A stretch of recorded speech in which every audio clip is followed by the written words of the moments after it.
الحمد لله رب العالمين الرحمن الرحيم مالك يوم الدين إياك نعبد وإياك نستعين اهدنا الصراط المستقيم صراط الذين أنعمت عليهم غير المغضوب عليهم ولا الضالين. ومن أظلم ممن افترى على الله كذبا أولئك يعرضون على ربهم ويقول الأشهاد هؤلاء الذين كذبوا على ربهم ألا لعنة الله على الظالمين الذين يصدون عن سبيل الله ويبغونها عوجا وهم بالآخرة هم كافرون أولئك لم يكونوا معجزين في الأرض وما كان لهم من دون الله من أولياء يضاعف لهم العذاب ما كانوا يستطيعون السمع وما كانوا يبصرون أولئك الذين خسروا أنفسهم وضل عنهم ما كانوا يفترون لا جرم أنهم في الآخرة هم الأخسرون إن الذين آمنوا وعملوا الصالحات وأخبتوا إلى ربهم أولئك أصحاب الجنة هم فيها خالدون مثل الفريقين كالأعمى والأصم والبصير والسميع هل يستويان مثلا أفلا تذكرون ولقد أرسلنا نوحا إلى قومه إني لكم نذير مبين ألا تعبدوا إلا الله إني أخاف عليكم عذاب يوم أليم فقال الملأ الذين كفروا من قومه ما نراك إلا بشرا مثلنا وما نراك اتبعك إلا الذين هم أراذلنا بادي الرأي وما نرى لكم علينا من فضل بل نظنكم كاذبين قال يا قوم أرأيتم إن كنت على بينة من ربي وآتاني رحمة من عنده فعميت عليكم أنلزمكموها وأنتم لها كارهون ويا قوم لا أسألكم عليه مالا إن أجري إلا على الله وما أنا بطالب الذين آمنوا إنهم ملاقو ربهم ولكني أراكم قوما تجهلون ويا قوم من ينصرني من الله إن طردتهم أفلا تذكرون ولا أقول لكم عندي خزائن الله ولا أعلم الغيب ولا أقول إني ملك ولا أقول للذين تزدري أعينكم لن يؤتيهم الله خيرا الله أعلم بما في أنفسهم إني إذا لمن الظالمين قالوا يا نوح قد جادلتنا فأكثرت جدالنا فأتنا بما تعدنا إن كنت من الصادقين قال إنما يأتيكم به الله إن شاء وما أنتم بمعجزين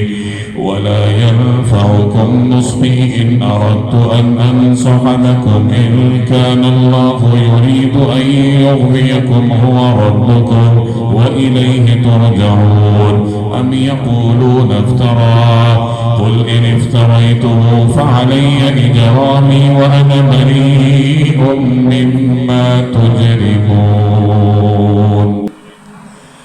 وأوحي إلى نوح أنه لن يؤمن من قومك إلا من قد آمن فلا تبتئس بما كانوا يفعلون واصنع الفلك بأعيننا ووحينا ولا تخاطبني في الذين ظلموا إنهم مغرقون ويصنع الفلك وكلما مر عليه ملأ من قومه سخروا منه قال إن تسخروا منا فإنا نسخر منكم كما تسخرون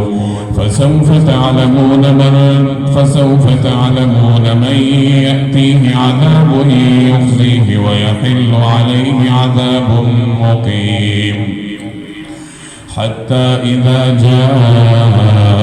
أمرنا وفارت النور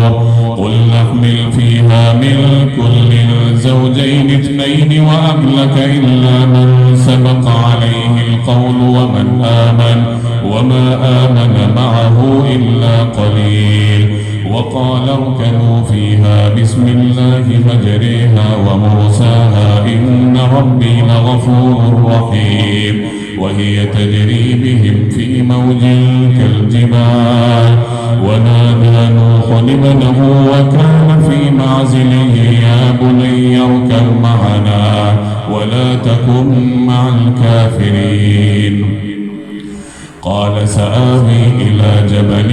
يعصمني من الماء قال لا عاصم اليوم من أمر الله إلا من رحم وحال بينهما الموج فكان من المغرقين.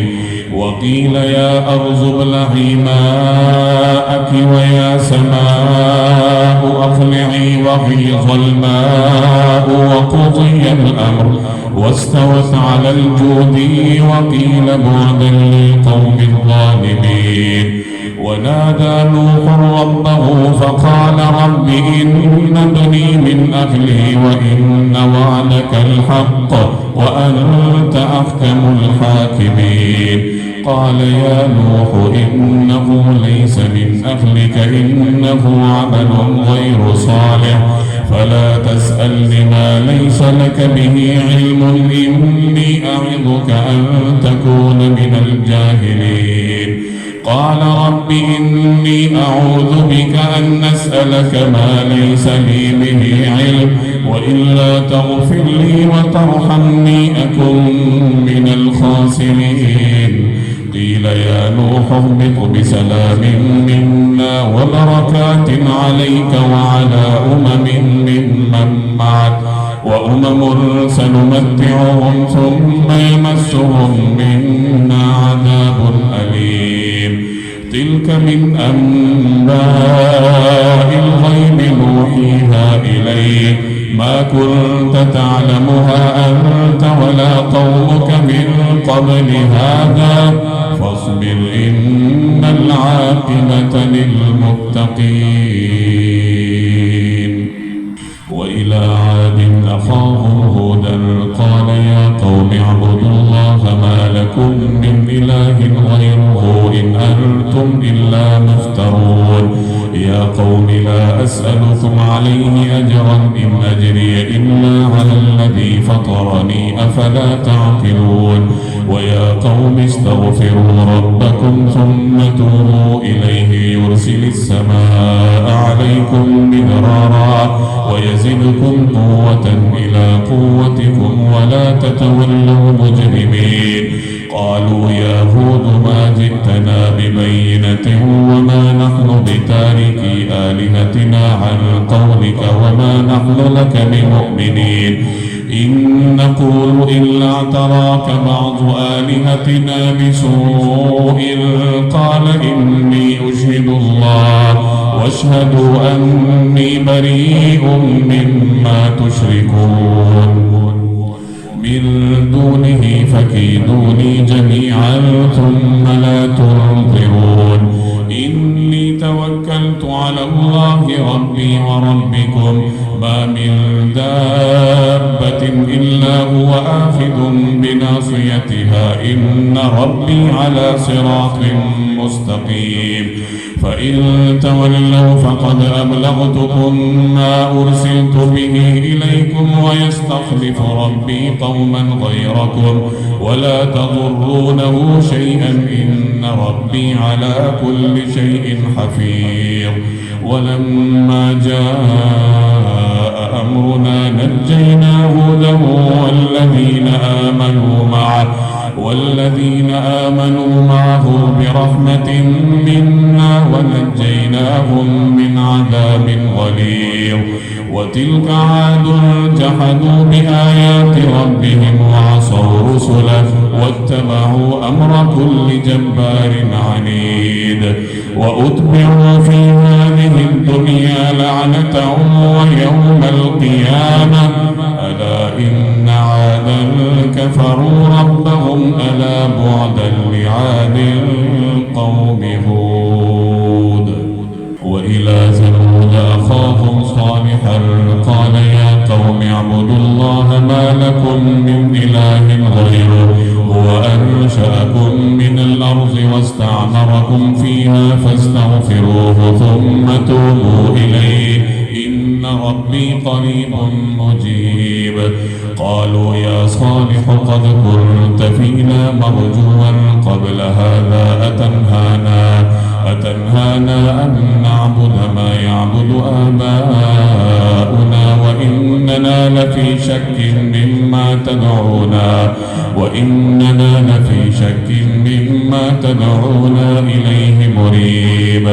قال يا قوم أرأيتم إن كنت على بينة من ربي وآتاني منه رحمة فمن ينصرني من الله إن عصيته فما تزيدونني غير تقصير.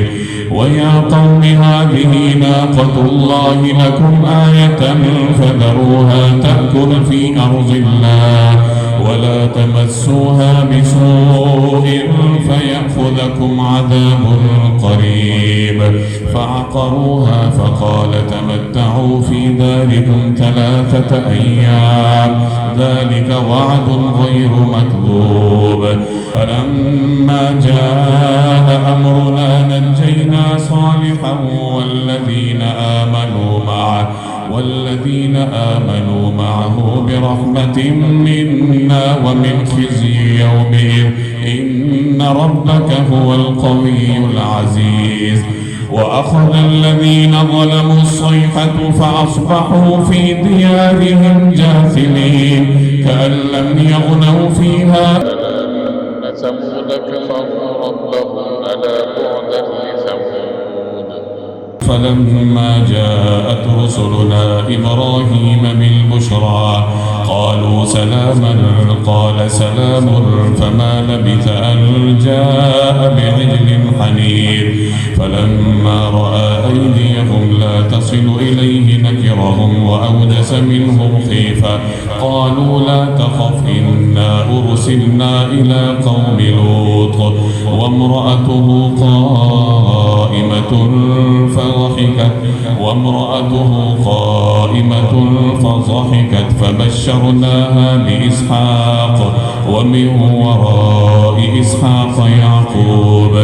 قالت يا ويلتى أألد وأنا عجوز وهذا بعلي شيخا إن هذا لشيء عجيب.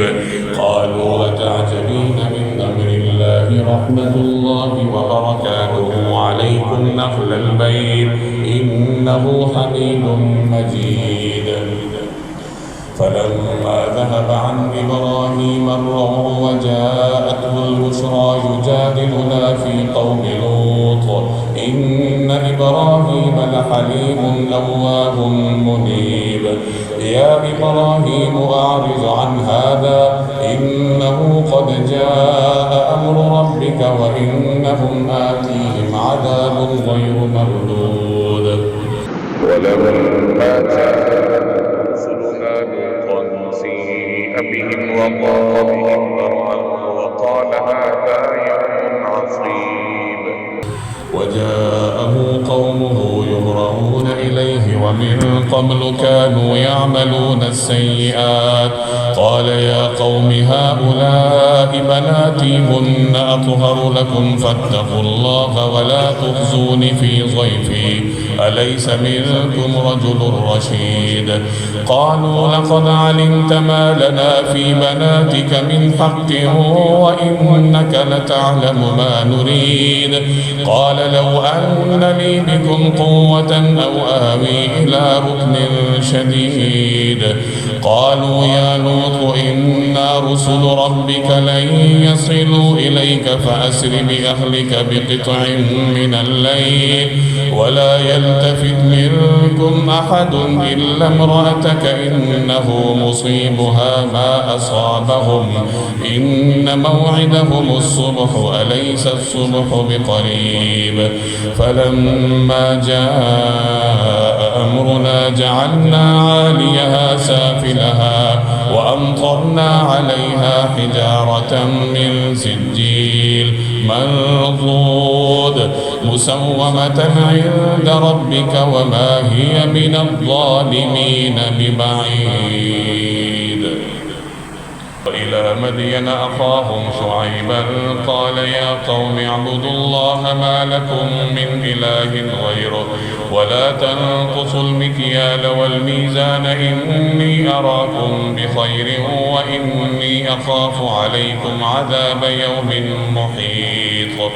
ويا قوم أوفوا المكيال والميزان بالقسط ولا تبخسوا الناس أشياءهم ولا تعثوا في الأرض مفسدين بقية الله خير لكم إن كنتم مؤمنين وما أنا عليكم بحفيظ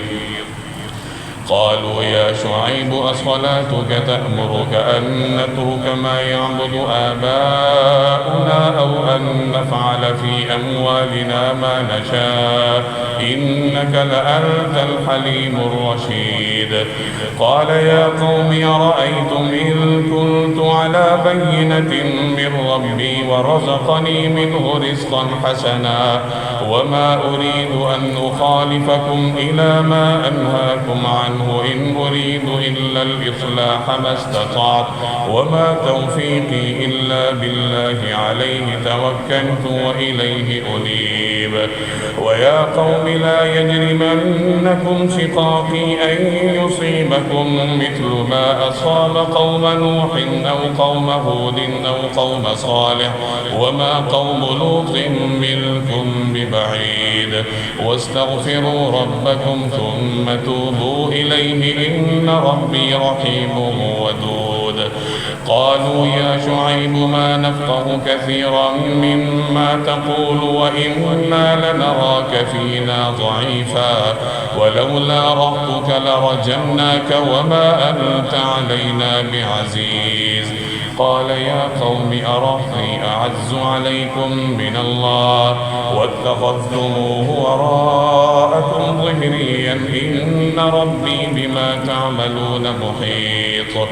ويا قوم اعملوا على مكانتكم إني عامل سوف تعلمون من يأتيه عذاب يخزيه ومن هو كاذب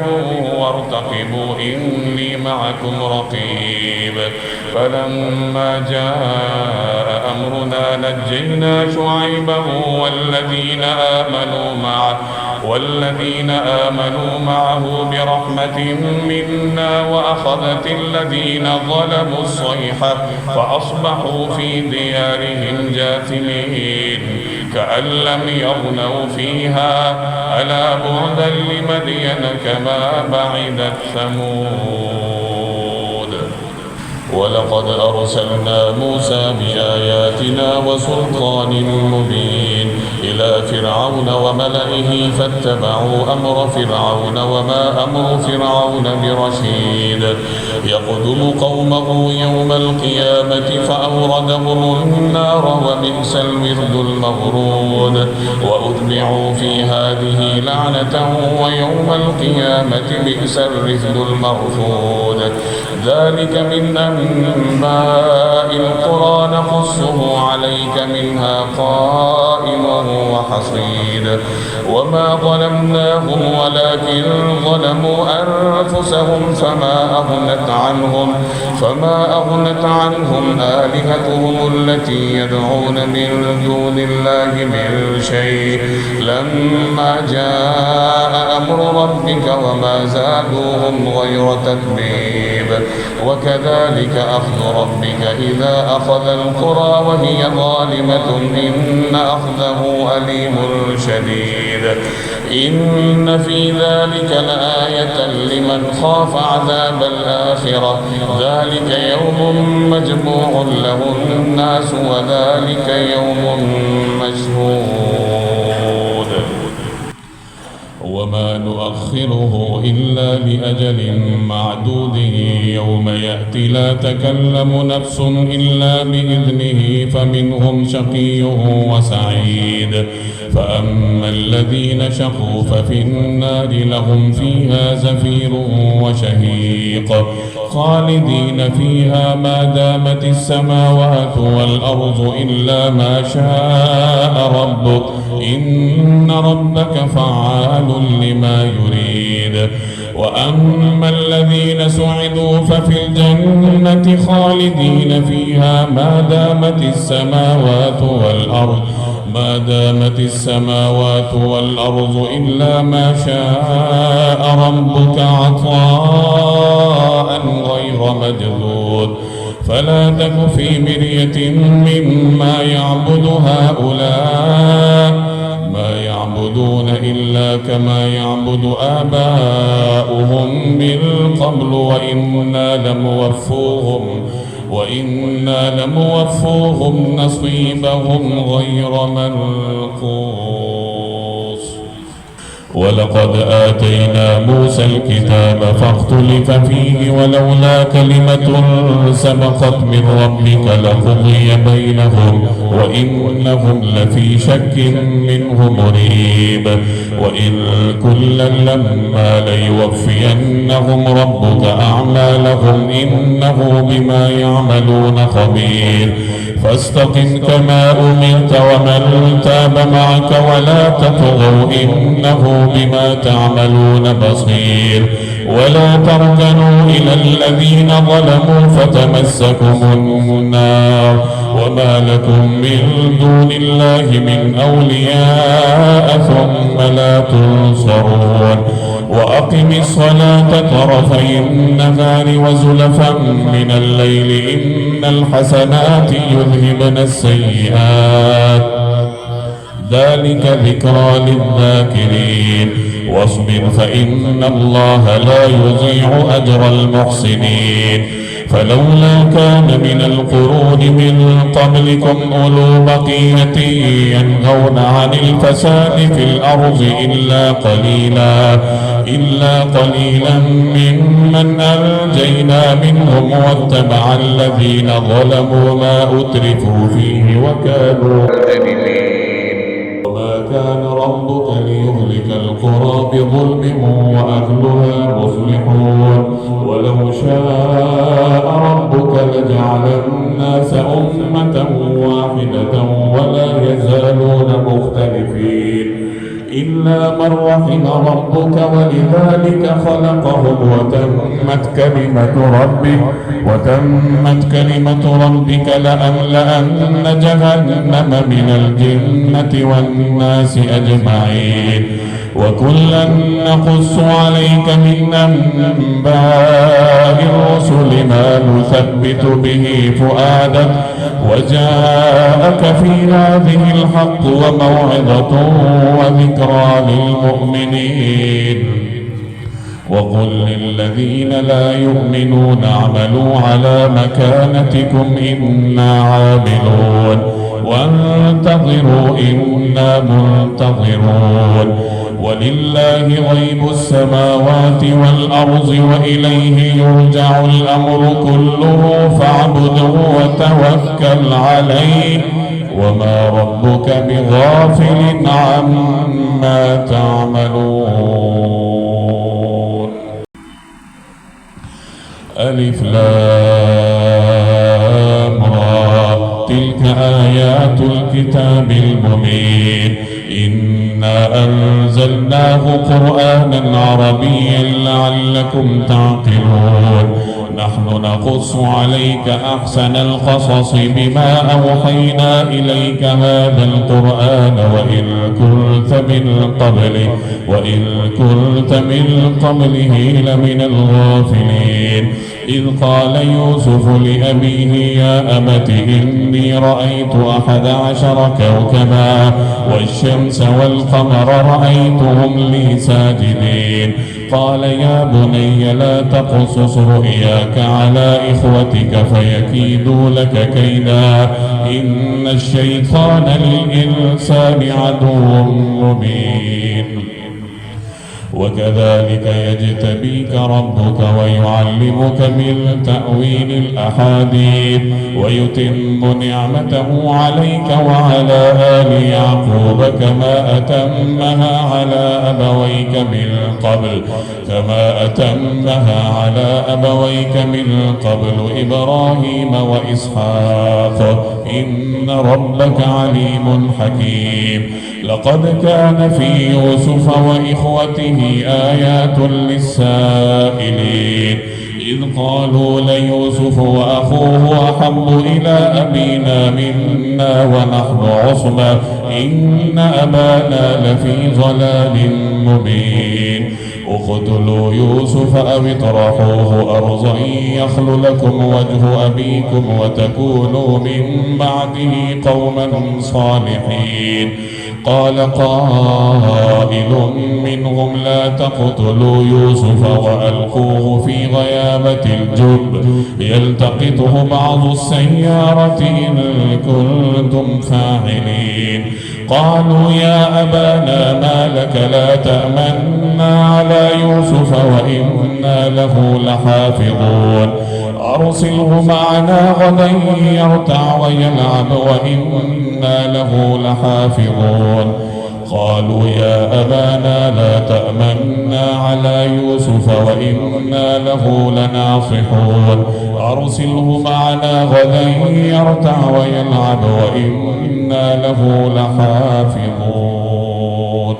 قال إني ليحزنني أن تذهبوا به وأخاف أن يأكله الذئب وأنتم عنه غافلون قالوا لئن أكله الذئب ونحن عصبة إنا إذا لخاسرون فلما ذهبوا به وأجمعوا أن يجعلوه في غيابة الجب وأوحينا إليه لتنبئنهم بأمرهم هذا وهم لا يشعرون وجاءوا أباهم عشاء يبكون قالوا يا أبانا إنا ذهبنا نستبق وتركنا يوسف عند متاعنا فأكله الذئب وما أنت بمؤمن لنا ولو كنا صادقين وجاءوا على قميصه بدم كذب قال بل سولت لكم أنفسكم أمرا فصبر جميل والله المستعان على ما تصفون وجاءت سيارة فأرسلوا واردهم فأدلى دلوه قال يا بشرى هذا غلام وأسروه بضاعة والله عليم بما يعملون وشروه بثمن بخس دراهم معدودة وكانوا فيه من الزاهدين. الله أكبر. وقال الذي اشتراه من مصر لامرأته أكرمي مثواه عسى أن ينفعنا أو نتخذه ولدا وكذلك مكنا ليوسف في الأرض ولنعلمه من تأويل الأحاديث والله غالب على أمره ولكن أكثر الناس لا يعلمون ولما بلغ أشده آتيناه حكما وعلما وكذلك نجزي المحسنين وراودته التي هو في بيتها عن نفسه وغلقت الأبواب وقالت هيت لك، قال معاذ الله إنه ربي أحسن مثواي إنه لا يفلح الظالمون. ولقد همت به وهم بها لولا أن رأى برهان ربي كذلك لنصرف عنه السوء والفحشاء إنه من عبادنا المخلصين. واستبق الباب وقدت قميصه من دبر وألف يا سيدها لدى الباب. قالت ما جزاء من أراد بأهلك سوءا إلا أن يسجن أو عذاب أليم. قال هي راودتني عن نفسي وشهد شاهد من أهلها إن كان قميصه قد من قبل فصدقت وهو من الكاذبين وإن كان قميصه قد من دبر فكذبت وهو من الصادقين. فلما رأى قميصه قد من دبر قال إنه من كيدكن إن كيدكن عظيم. يوسف أعرض عن هذا واستغفري لذنبك إنك كنت من الخاطئين. وقال نسوة في المدينة امرأة العزيز تراود فتاها عن نفسه قد شغفها حبا إنا لنراها في ضلال مبين. فلما سمعت بمكرهن أرسلت إليهن وأعتدت لهن متكئا وآتت كل واحدة منهن سكينا وقالت اخرج عليهن. فلما رأينه أكبرنه وقطعن أيديهن وقلن حاش لله ما هذا بشرا إن هذا إلا ملك كريم. قالت فذلكن الذي لمتنني فيه ولقد راودته عن نفسه فاستعصم ولئن لم يفعل ما آمره ليسجنن وليكون من الصاغرين. قال رب السجن أحب إلي مما يدعونني إليه وإلا تصرف عني كيدهن أصب إليهن وأكن من الجاهلين. فاستجاب له ربه فصرف عنه كيدهن إنه هو السميع العليم. ثم بدا لهم من بعد ما رأوا الآيات ليسجننه حتى حين. ودخل معه السجن فتيان قال أحدهما إني أراني أعصر خمرا وقال الآخر إني أراني أحمل فوق رأسي خبزا تأكل الطير منه نبئنا بتأويله إنا نراك من المحسنين. قال لا يأتيكما طعام ترزقانه إلا نبأتكما بتأويله قبل أن يأتيكما ذلكما مما علمني ربي إني تركت ملة قوم لا يؤمنون بالله وهم بالآخرة هم كافرون واتبعت ملة آبائي إبراهيم وإسحاق ويعقوب ما كان لنا أن نشرك بالله من شيء ذلك من فضل الله علينا وعلى الناس ولكن أكثر الناس لا يشكرون. يا صاحبي السجن أأرباب متفرقون خير أم الله الواحد القهار ما تعبدون من دونه إلا أسماء سميتموها أنتم وآباؤكم ما أنزل الله بها من سلطان إن الحكم إلا لله أمر أن لا تعبدوا إلا إلا إياه ذلك الدين القيم ولكن أكثر الناس لا يعلمون يا صاحبي السجن أما أحدكما فيسقي ربه خمرا وأما الآخر فيصلب فتأكل الطير من رأسه قضي الأمر الذي فيه تستفتيان وقال للذي ظن أنه ناج منه اذكرني عند ربك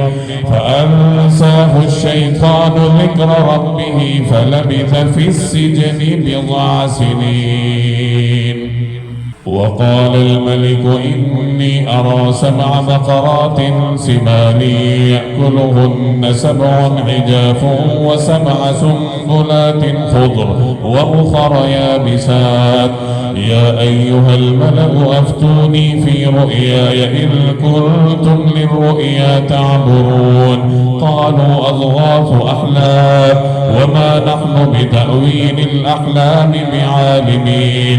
وقال الذي نجا منهما وادكر بعد أمة أنا أنبئكم بتأويله فأرسلون يوسف أيها الصديق وافتنا في 7 بقرات سمان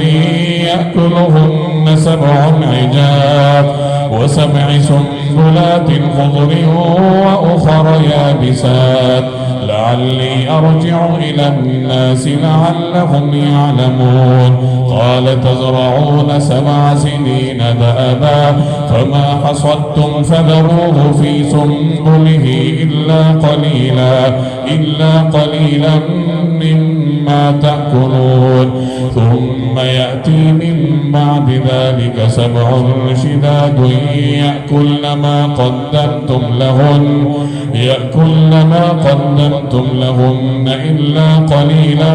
مما تحصنون ثم يأتي من بعد ذلك عام فيه يغاث الناس وفيه يعصرون. وقال الملك ائتوني به فلما جاءه الرسول قال ارجع إلى ربك فاسأله آبال النسوة اللاتي قطعن أيديهن إن ربي بكيدهن عليم. قال ما خطبكن إذ راوتن يوسف عن نفسه قلن حاش لله ما علمنا عليه من سوء. قالت امرأة العزيز الآن حصحص الحق أنا راودته عن نفسه وإنه لمن الصادقين ذلك ليعلم أني لم أخنه بالغيب وأن الله لا يهدي كيد الخائنين. وما أبرئ نفسي إن النفس لأمارة بالسوء إلا ما رحم ربي إن ربي غفور رحيم. وقال الملك ائتوني به أستخلصه لنفسي فلما كلمه قال إنك اليوم لدينا مكين أمين. قال اجعلني على خزائن الأرض إني حفيظ عليم. وكذلك مكنا ليوسف في الأرض يتبوأ منها حيث يشاء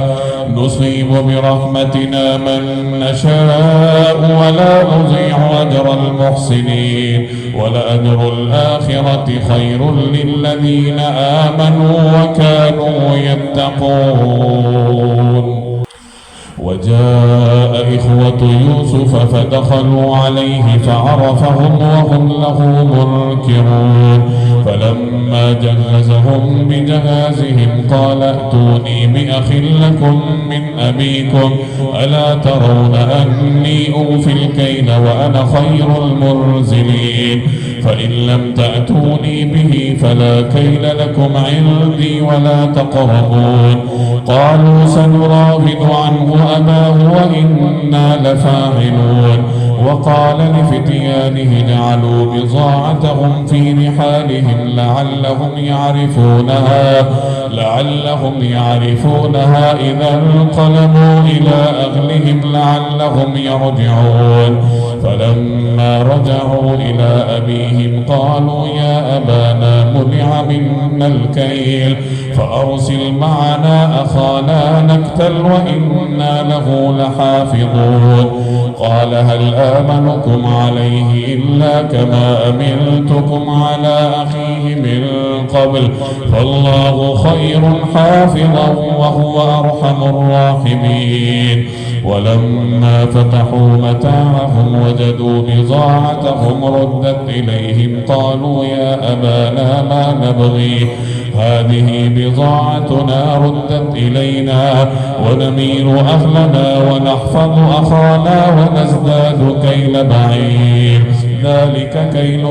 يسير. قال لن أرسله معكم حتى تؤتون موثقا من الله لتأتونني به إلا أن يحاط بكم. فلما آتوه موثقهم قال الله على ما نقول وكيل. وقال يا بني لا تدخلوا من باب واحد وادخلوا من أبواب متفرقة وما أغني عنكم من الله من شيء إن الحكم إلا لله عليه توكلت وعليه فليتوكل المتوكلون.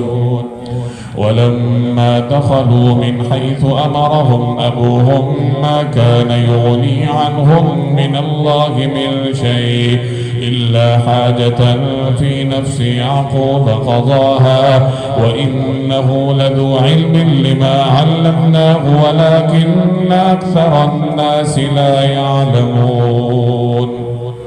ولما دخلوا على يوسف آوى إليه أخاه قال إني أنا أخوك فلا تبتئس بما كانوا يعملون. فلما جهزهم بجهازهم جعل السقاية في رحل أخيه ثم أذن مؤذن أيتها العير إنكم لسارقون. قالوا وأقبلوا عليهم ماذا تفقدون قالوا نفقد صواع الملك ولمن جاء به حمل بعير وأنا به زعيم. قالوا تالله لقد علمتم ما جئنا لنفسد في الأرض وما كنا سارقين. قالوا فما جزاؤه إن كنتم كاذبين. قالوا جزاؤه من وجد في رحله فهو جزاؤه كذلك نجزي الظالمين. فبدأ بأوعيتهم قبل وعاء أخيه ثم استخرجها من وعاء أخيه كذلك كدنا ليوسف ما كان ليأخذ أخاه في دين الملك إلا أن يشاء الله نرفع درجات من نشاء وفوق كل ذي علم عليم. قالوا إن يسرق فقد سرق أخ له من قبل فأسرها يوسف في نفسه ولم يبدها لهم قال أنتم شر مكانا والله أعلم بما تصفون. قالوا يا أيها العزيز إن له أبا شيخا كبيرا فخذ أحدنا مكانه إنا نراك من المحسنين. قال معاذ الله أن نأخذ إلا من وجدنا متاعنا عنده إنا إذا لظالمون. فلما استيئسوا منه خلصوا نجيا قال كبيرهم ألم تعلموا أن أباكم قد أخذ عليكم موثقا من الله ومن قبل ما فرطتم في يوسف فلن أبرح الأرض حتى يأذن لي أبي أو يحكم الله لي وهو خير الحاكمين. ارجعوا إلى أبيكم فقولوا يا أبانا إن ابنك سرق وما شهدنا إلا بما علمنا وما كنا للغيب حافظين واسأل القرية التي كنا فيها والعير التي أقبلنا فيها وإنا لصادقون قال بل سولت لكم أنفسكم أمرا فصبر جميل عسى الله أن يأتيني بهم جميعا إنه هو العليم الحكيم وتولى عنهم وقال يا أسفا على يوسف وابيضت عيناه من الحزن فهو كظيم قالوا تالله تفتأ تذكر يوسف حتى تكون حرضا أو تكون من الهالكين قال إنما أشكو بثي وحزني إلى الله وأعلم من الله ما لا تعلمون يا بني اذهبوا فتحسسوا من يوسف وأخيه ولا تيأسوا من روح الله إنه لا ييأس من روح الله إلا القوم الكافرون فلما دخلوا عليه قالوا يا أيها العزيز مسنا وأهلنا الضر وجئنا ببضاعة مزجاة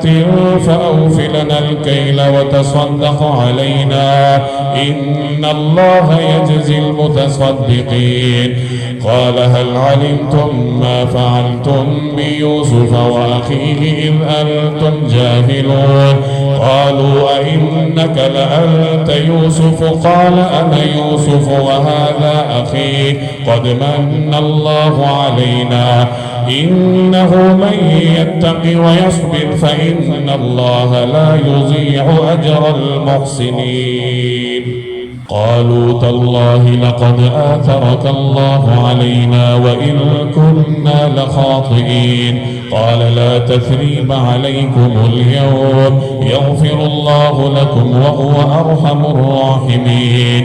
اذهبوا بقميصي هذا فألقوه على وجه أبي يأت بصيرا وأتوني بأهلكم أجمعين